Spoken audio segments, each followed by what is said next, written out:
नजर आ रहा था, इसलिए वो मुसलमानों को अपना मद्दे मुकाबिल और सबसे बड़ा दुश्मन ख्याल करते थे।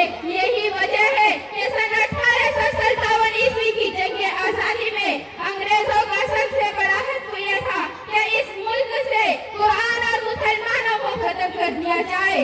चुनांचे इस मिशन पर अमल करने के लिए अंग्रेजों ने सन 1861 ईस्वी में 3 लाख कुरान करीम के नुस्खे बदबख्त अंग्रेजों ने जलाए और उसके बाद उलमाए किराम को खत्म करने का फैसला किया। अंग्रेज मुहर्रिक मिस्टर एडवर्ड थॉमसन कहता है कि 1864 से लेकर 1867 तक अंग्रेजों ने अपने दौर के सबसे ज्यादा लायक फाइक उलमा को तख्तेदार पर लटका दिया। एडवर्ड थॉमसन कहता है कि दिल्ली का चांदनी चौक पे क़यामत का दरख्त पर उलमा को लटकाया गया। उलमा को सुअरों की खालों में बंद करके ऊपर से गोलियां बरसाई जाती।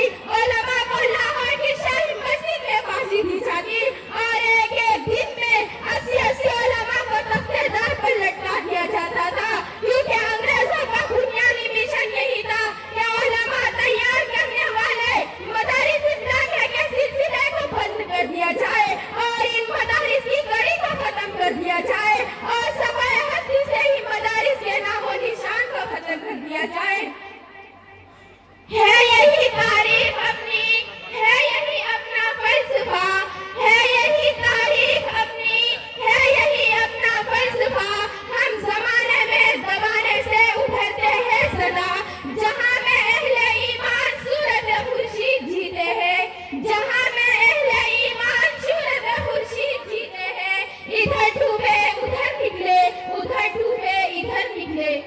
अल्लाह करोड़ों रहमत नाज़िल फरमाए हिंदुस्तान के दूरंदेश अकाबरीन को, जिन्होंने अंग्रेजों की इस मज़मूम साजिश को भर वक्त भाग लिया और इस वबा के महलिक जरासीम को पहचान लिया और अंग्रेजों के इस नापाक ख्वाह को शर्मिंदा ताबीर होने से रोक दिया। उन्होंने इस मुल्क में दीन और इस्लाम के तहफ़्फ़ुज़ और बका की खातिर जगह जगह मदारिस की बुनियाद रखी और हिंदुस्तान के कोने कोने में दीनी मकासद का क़याम फरमाया और अपने खूने जिगर से इन मदारिस और मकासद की आबियारी की। हमारे बुजुर्ग अच्छी तरह जानते थे कि जब तक मदारिस रहेगा लोग कुरान और सुन्नत से जुड़े रहेंगे, उनके दिलों में दीन पर मिटने का जज्बा बाकी रहेगा। जब तक हिंदुस्तान में यह मदारिस बाकी रहेगा, इस्लाम की शमा रोशन रहेगी, मुसलमान अपने अक़ाइद में पुख्ता रहेगा। हज़रात गिरामी, बड़े दुख और अफसोस की बात है कि आज लोग पूछते हैं कि इन मदारिस ने दुनिया को क्या दिया, तो आगे मैं बताती हूँ। इन्हीं मदारिस की वजह से ही हमें ईमान नसीब हुआ, इन्हीं मदारिस से ही हमें तौहीद का दर्स मिला,